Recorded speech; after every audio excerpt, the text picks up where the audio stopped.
ॐ भूर्भुवः स्वः तत्सवितुर्वरेण्यं भर्गो देवस्य धीमहि धियो यो नः प्रचोदयात्। ॐ शान्ति शान्ति शान्तिः। Namaste, my dear friends. I am making this video on the secrets of Arunachala. Bhagwan Sri Ramana Maharshi praised Arunachala so much that he was attracted to Arunachala to the extent that Arunachala was his life.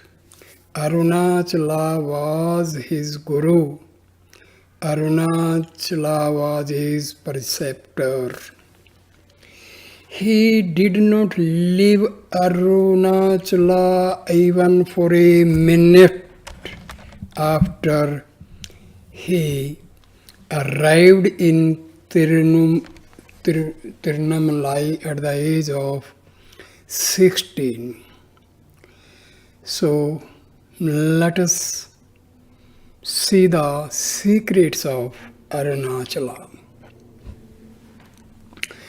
That is the holy place of all. Arunachala is the most sacred. It is the heart of the world. Know it to be the secret and sacred heart center of Shiva. In that place he always abides as the glorious Aruna hill. This is the saying of Skanda Purana. What is the mountain path? The mountain is Arunachala, and there are two paths, one to the summit and the other around the base.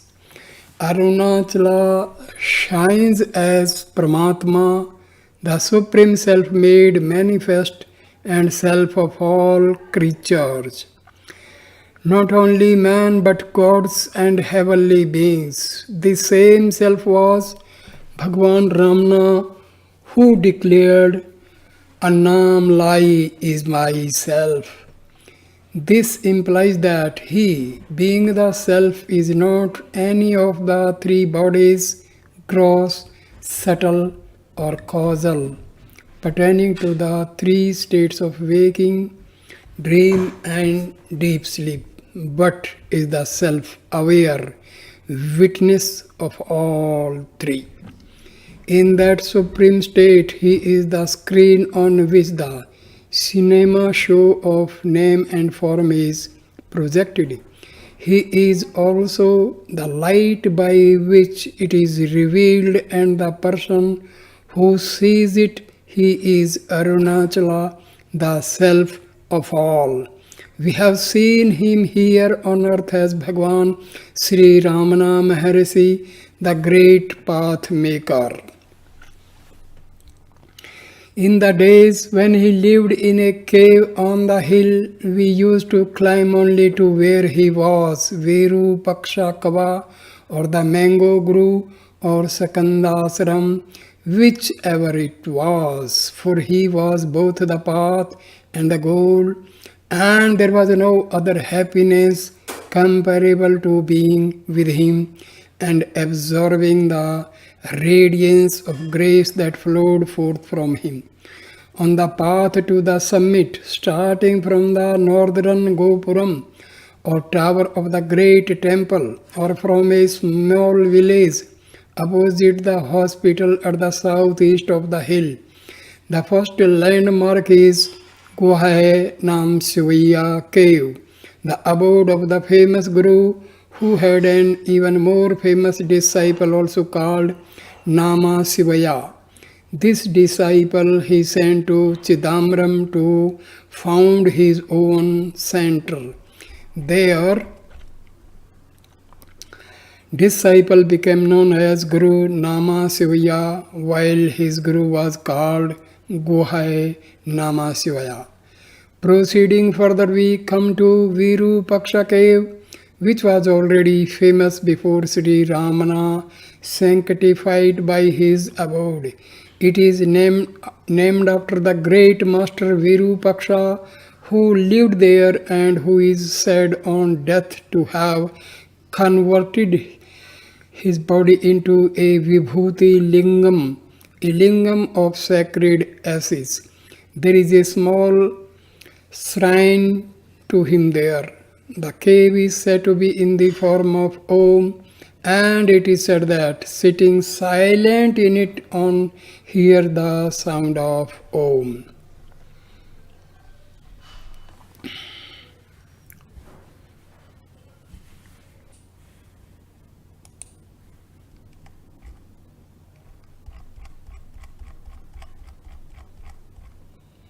Just above Virupaksa cave is Skandasram, a more spacious cave where Bhagwan moved after leaving Virupaksa. It was here that an ashram first grew up around him, with food being cooked and his mother presiding. The cave was built out to enlarge it. A spring was released, which since then has proved a perennial supply of water. Even a few trees were planted.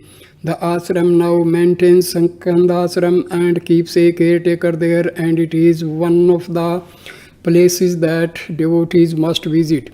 Higher up, the path curves round to the east slope, and directly below the main peak are the 7 springs in small crevices of a huge rock, with their perennial storage of cool water even in the hottest weather. Just above them is a mound of builders at the entrance to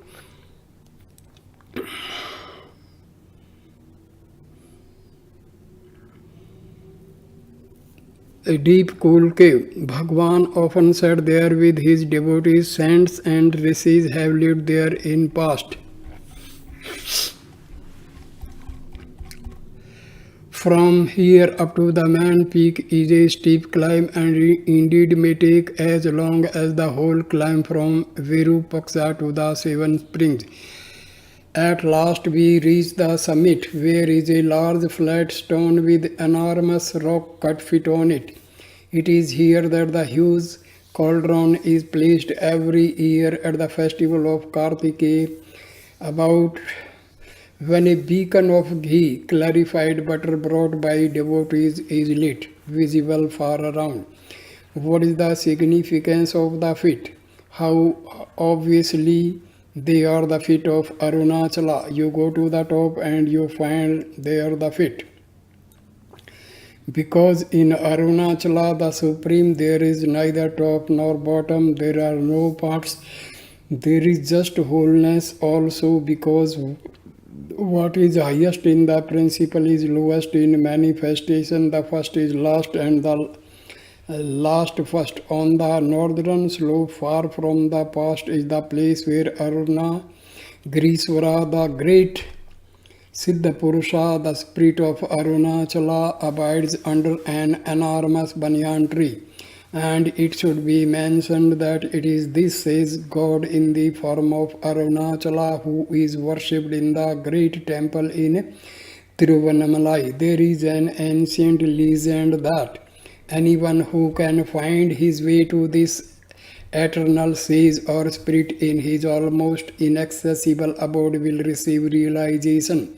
Only Sri Ramana succeeded in doing so, and he already had a realization.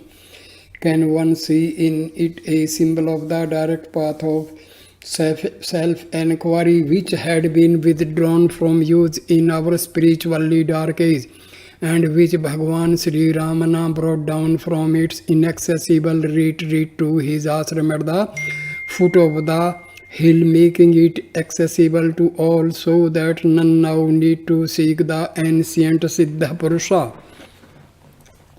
Bhagwan used to say that there were many paths to the peak. Indeed, he would scramble up to it from Skandasram, often following no path at all, and be drawn again in less than an hour's time. He used to speak also of caves in the hill and of siddhas or sages with supernatural powers who lived there. There are legends of cities and gardens within the hill and of great souls sitting in perpetual tapas seeking to attain the conscious identity with Lord Arunachala, which is of Bhagwan's natural and permanent state. When someone asked him once whether all that does not exist only in the mind, he waved his hand around to indicate the physical phenomenal world of everyday existence and said, so does this. Strangely enough, more emphasis is laid on the path around the hill. Bhagwan always took an interest and looked pleased when devotees took this path, making pradakshina. It is called. He would often ask what time they started, how long it took, at what places they rested by the way. Recently, Major Taneja, a devotee from the Punjab who came here first in Bhagwan's lifetime, had been making pradakshina night after night and intended next day to climb to the peak, but that night he dreamed that he was standing facing the hill and a voice came forth from it saying, "Boy, should you go to the top? My fire is at the base." The 8-mile walk around the hill going from east to west, that is to say, keeping the hill always on one's right, is a pilgrimage and is supposed to be made barefoot and at a slow pace in a state of remembrance or meditation. It is said that whatever one wishes or prays for during the pradakshina is fulfilled, but it is also said that it is better not to wish, for this is a path to the desirelessness of the self, and every wish or prayer, however noble it may seem to one, is an affirmation of the limited pseudo self who wishes, and thereby an obstacle to the realization of the desireless self. Pradakshina is often made at night, especially when the moon is full or nearly full, because for a large part of the year it is uncomfortable hot to go round the day. Most devotees start from the ashram nowadays silently seeking Bhagwan's grace before starting. According to the old Brahmin tradition, however, a Brahmin would start out after bathing in the Indra Tirtha or tank on the eastern side of the town. From there he would proceed to the gates of the great temple, prostrate there and walk slowly on, meditating on the Lord Arunachala. Starting from the ashram also, one is expected to pass through the temple from one great gate to another, but on the way back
the 8 directions of space on the way round are marked by a monolithic stylized sacred bull, a tank, and a Sivalingam. Sri Ramanasram is at the southernmost point beside the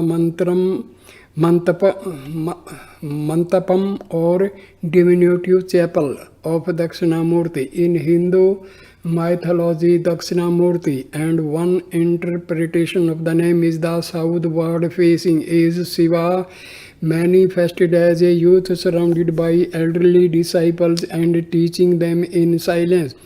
The Guru is the North Pole and therefore traditionally faces south. Bhagavan was often equated with Dakshinamurti.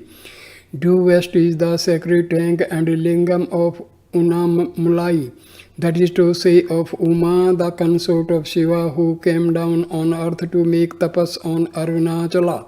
The tapas was guided by the Rishi Gautama, whose ashram is just beside her tank. The myth is that Uma once in sport put her hands over the eyes of Shiva, thus closing them, and this plunged the whole universe into unseasonable parlaya or dissolution, since all exist only in his sight. In penance for this, she had to descend and undergo austerities on Arunachala before again being taken back as an integral part of Shiva. These old myths are not always easy to interpret. According to Hindu teaching, a phase of manifestation of the universe is succeeded by a phase of dissolution when all is gathered back into undifferentiated uniformity. Uma, the consort of Shiva, knows also by other names such as Durga, Parvati or Kali according to the role she has to play, signifies the divine energy or word. It is this which creates, but also since all creation contains within itself the seed of destruction, all growth of decay, all birth of death, it is she also who destroys and brings on the parlaya. During the parlaya, the divine energy is no longer manifest, no longer the consort of Shiva, but undergoing purification for a new cycle of manifestation. After completing her tapas, it is said that Uma went round Arunachala on the full moon night of the month of Kartikeya and was reassumed by Shiva, and it is in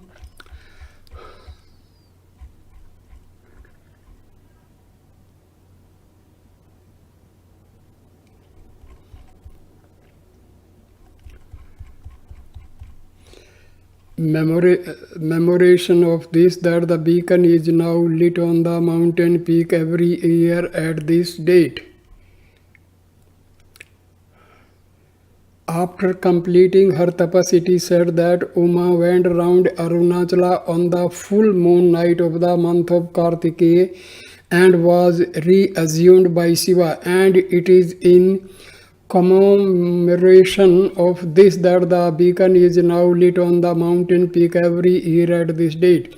In the course of her tapas, Uma had to fight and slay the demon Mahishasura who attacked her. This she did in her aspect of Durga. This fight with the force of evil is commemorated by Khadga, tank and Papasna lingam beside it, that is by the lingam that destroys sins. A figure of Mother Durga standing in victory over the head of the vanquished Mahishasura is to be seen in her temple next to Pavala Kundru. This place is very popular among those who have boons to be granted. At this Pavala Kundru also Bhagavan resided for a while as a young man, and there is a Sri Chakra in the Durga temple which he held in his hand during a consecration in the temple. Further round the hill than Gautamasaram and the tank of Mother Uma is the ancient village of Tiruvannamalai. Here is a beautiful and sacred old temple. People walking round the hill often go and worship there. Here is the temple of Sri Manika Vachagar, author of the Tiruvachakam, one of the most ecstatic of the Tamil poets saints. Coming round to the east side of the hill, we come to the temple and shrine of a much more modern Swami, that is Isana Desika Swami, who lived about the 18th century. He was a saint of great power who is said to have had Astma Siddhi, waiting to do his bidding. He is said to be very benevolent and to bestow his grace not only on Hindus but on Muslims and Westerners also who pray at his shrine. The path round Arunachala is very sacred as one sees the many varied aspects of the hill on going round. One finds that the hill itself is a Sri Chakra, a sacred wheel. There is scarcely a day or a night without someone going round. Some devotees go on a fixed day every week, some every full moon, some for a regular cycle of 40 consecutive days, some indeed every day. Of course, there are particularly auspicious occasions for Pradakshina, the most outstanding of these being Shivratri, the night of Shiva, and Kartikeya, the night when the beacon is lighted on top of the hill, holy in itself.